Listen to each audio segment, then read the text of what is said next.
everyone, Phoenix Knight here. Welcome to the channel, and welcome to Mystical Munchies, featuring the Star Wars Galaxy's Edge official Black Spire Outpost cookbook.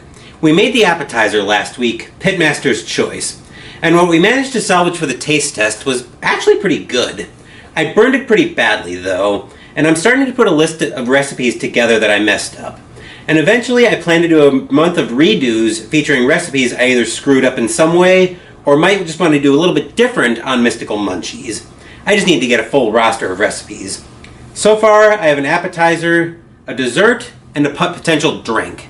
Obviously I'm not cheering to screw recipes up, but it'll make for good content to eventually revisit these recipes. Anyway, we're into a side this week, Polystarch Portion Bread. First up, let's tell a little bit of the story. Jakku is a remote world with little to offer but heat and sand. Food is scarce and water even more so. That makes cooking anything worthwhile there a bit of a chore. However, I did manage to discover a minor culinary miracle on one of my recent visits, instant bread. Known to the locals as portion bread, it's really just a simple mix of polystarch flour and water.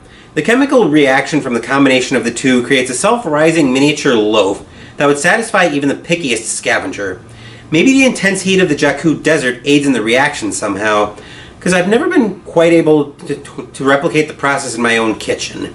But with my oven at the right frequency, I've managed to come pretty close. That's an interesting story there. As usual, the ingredients are waiting for us at the table, so let's go ahead and head in that direction.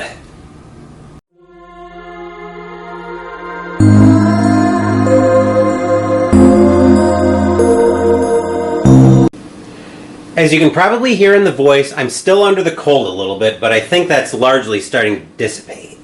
So hopefully I'm in the tail end of that. But here's everything we need. So first up, we're going to need a half teaspoon of veggie oil. I had a big container of it on the top of the fridge, but I like to get just something smaller when I'm measuring out ingredients. 4 tablespoons of wheat flour. We last used this for the cocoa flat cakes a few weeks back out of the World of Warcraft New Flavors of Azeroth cookbook. Then we'll need a tablespoon of instant oats, a teaspoon of sugar, a quarter teaspoon of baking powder. Half of a half is a quarter. Let's remember that, Phoenix Knight. Speaking of the half a teaspoon, I'll need that of seaweed, and I'm going to have to tear one of these sheets up to get what I need. Pinch each of salt, pepper, and ground cinnamon, and about 2 tablespoons of water. So with that, let's move into the kitchen and start putting everything together.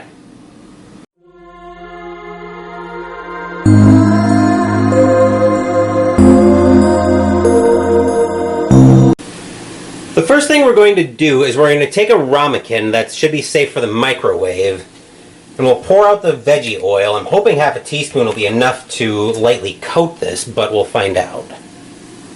Whoa, boy. Alright, that's a little more than half a teaspoon, but hopefully we can still work with it. I'll get that off a shot. Veggie oil can go up here on top of the fridge, I think. And we'll grease up the bottom of... Is it the bottom, or do we need to get the sides too? We're just going to call it the bottom, I guess. Go ahead, give that a good greasing.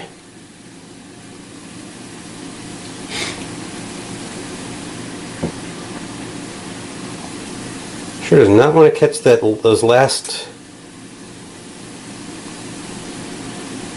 couple of portions. Those last couple of spots, I think we got it now. Okay. So we'll get that off shot for the time being. I'll give my hands a quick wash.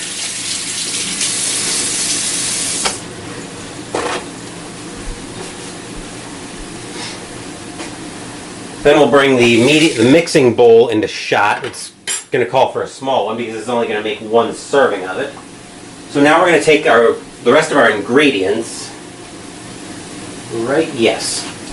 Alright, so we're going to start off with the 4 tablespoons of our wheat flour. I'm using a 2 tablespoon container. So 2, hopefully this will be big enough. And 4.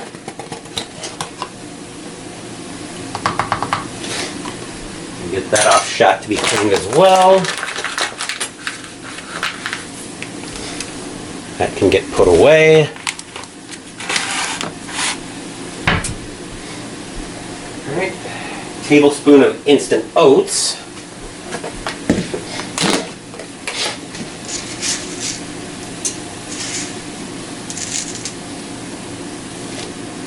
Okay. Yep, those are still very good. Oop. Easy does it, Phoenix Knight. We don't want to have anything like it's broken here. That can go back up. Let's see, then we need the teaspoon of sugar.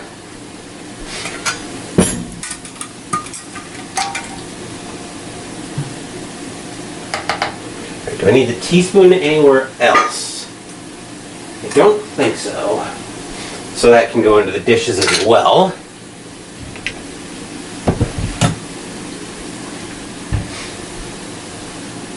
A quarter teaspoon of baking powder. Here's the baking powder. Quarter teaspoon.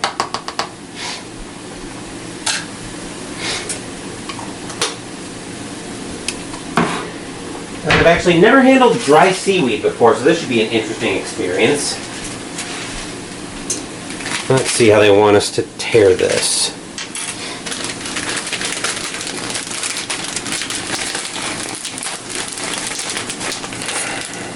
Or how they want us to open it. Looks like just the normal way here, which I'm just going to grab some scissors and cut it open that way. That'll be a lot easier than trying to finesse it open. Plus I'm planning to grab a gallon bag and put this in there anyway. I just need one sheet. Oh, wait a minute.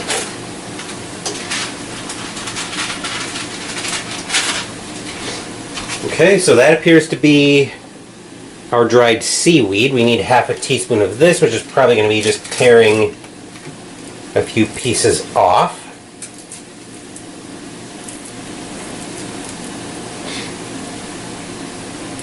I'm just going to tear a few pieces here. I was expecting to be able to find flakes, but clearly that's not going to happen here. So we'll do what we can here with this.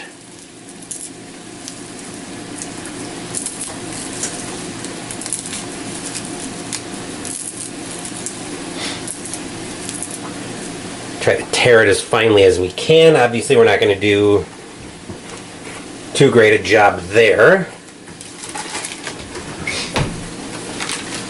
Try to get this out of the way.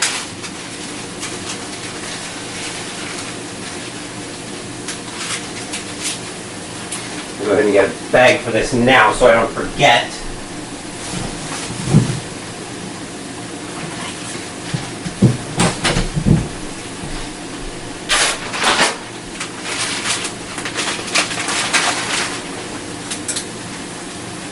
Okay. And now we need to pinch each of salt, pepper, and cinnamon. I'll do my usual pinch technique. So probably a little longer than a pinch, but that should do. Pepper. Whoa, that's okay. That's going to be very peppery. So when I go to the taste test, I'll need to keep that in mind.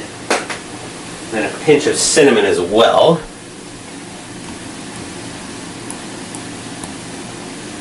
Okay. And then we want just enough water to hold everything together. And their estimate is about 2 tablespoons. So I'm actually going to bring, actually I probably could have used I'm going to bring the bowl here over so I can transfer the water as quickly as possible.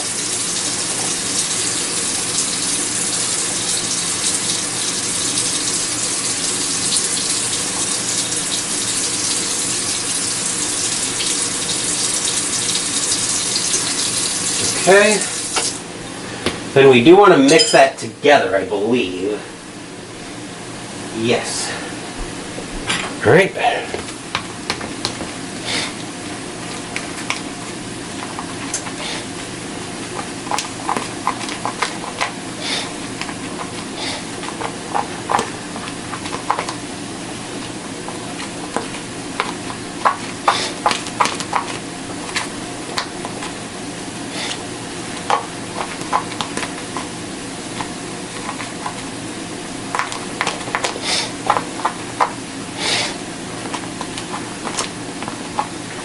Alright, then once it's combined together, I'm going to bring the ramekin back into shot, trying to keep that somewhat greased up. And we're going to combine this into a rough ball. We're going to form this into a rough ball.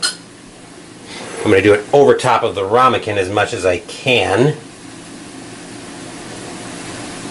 Okay, that's not... I'm going to give it a little more water because I don't think that's holding together as much as I want it to. Alright, you out of the way.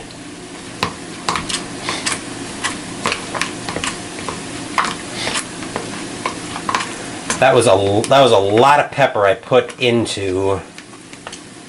That was a lot of pepper I put into this, so I think I need. That's where I thought I needed a little more water to hold it all together. It looks like it's holding together a lot better now. So now we're going to go back to take 2, and we're going to form this into a rough ball, which is actually seeming to form into that a bit now.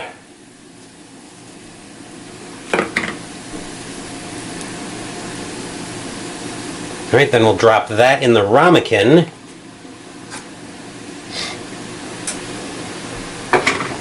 I'll wash my hands.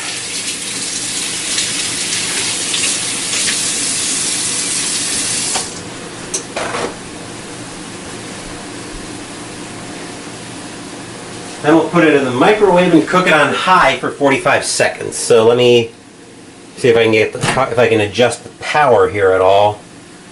Probably not. Let me see if there's instructions in here on the microwave. Water bubbler, food processor, slow cooker, fans, blender. Black & Decker is... Oh, microwave. Here we go. Oh, power. Let's see. I have a feeling that's going to have to be adjusted while...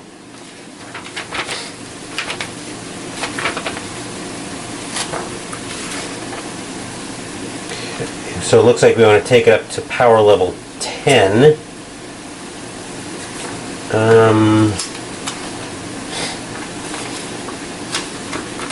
Still not telling me how to adjust.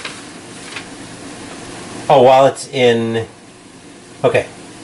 Alright, so let's just set the time cook for 45 seconds. Come on. There we go. Start. Power 10. Okay. So we should be able to just let that cook. I'll start moving stuff over to get ready for cleanup. I think we can bring this over so we can keep an eye on the microwave.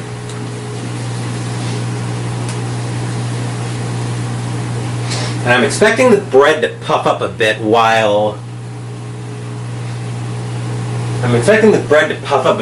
it's in the microwave.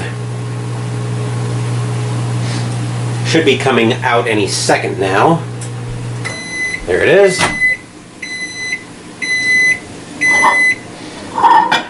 Not sure about the smell, but then again my sinuses are plugged up. It seems a little wet yet. I'm gonna give it another 45 seconds. This is supposed to be fairly quick. I don't completely trust it though. going in for just 45 seconds.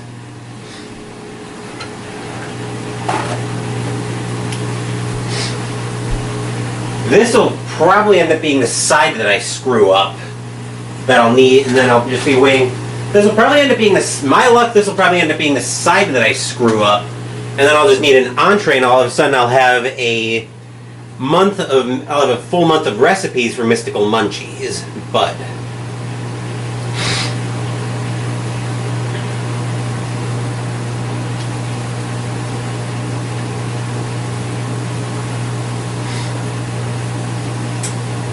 alright, we'll just wait for this to come out.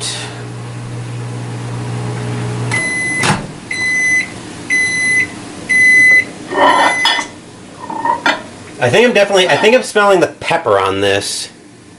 That seems like it's a little more solid, so I'm actually going to let that cool. I think I'll give that about 10 minutes to cool, and then I'll see you guys back over at my desk for the taste test.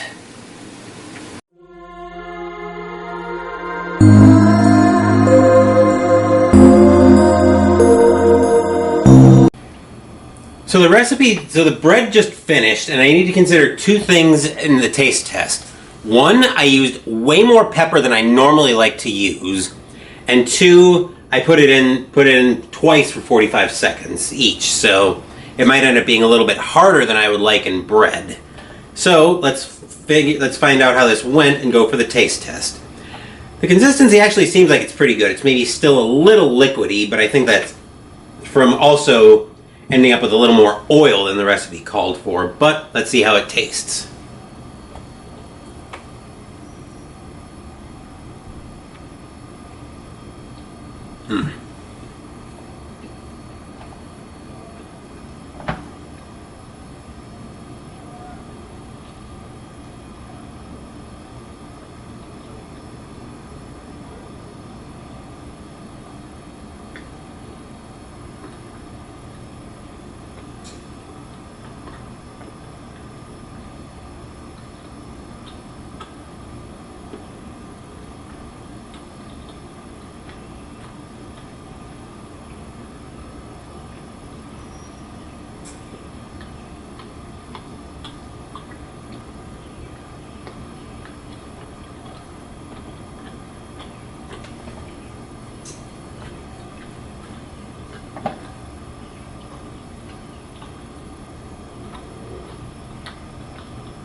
The texture actually ended up being really good, and yes, I'm definitely noticing the pepperiness. So, I haven't decided yet if I'm going to classify this one as a mess-up for the list of redos, but it seemed like everything turned out really well. I think if it was less peppery, I'd probably like it a lot more. So, yeah, I think I'm going to throw this one on the list of redos for Mystical Munchies. Actually, I've already got an appetizer and a side, and I don't want to have two out of the... No, we'll make a note of it. I just don't want to forget.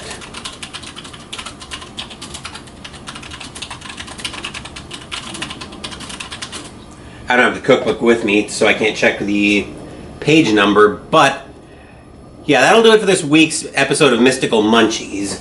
Next week, we'll be making the entree, Yop Shrimp Noodle Salad. Thank you for watching the video. Please give the video a thumbs up and subscribe to the channel. Be sure to turn on notifications so you get my content. Be well, stay safe, take care of yourselves and your loved ones, and I'll be back with more videos in the future. Until then, take care everyone.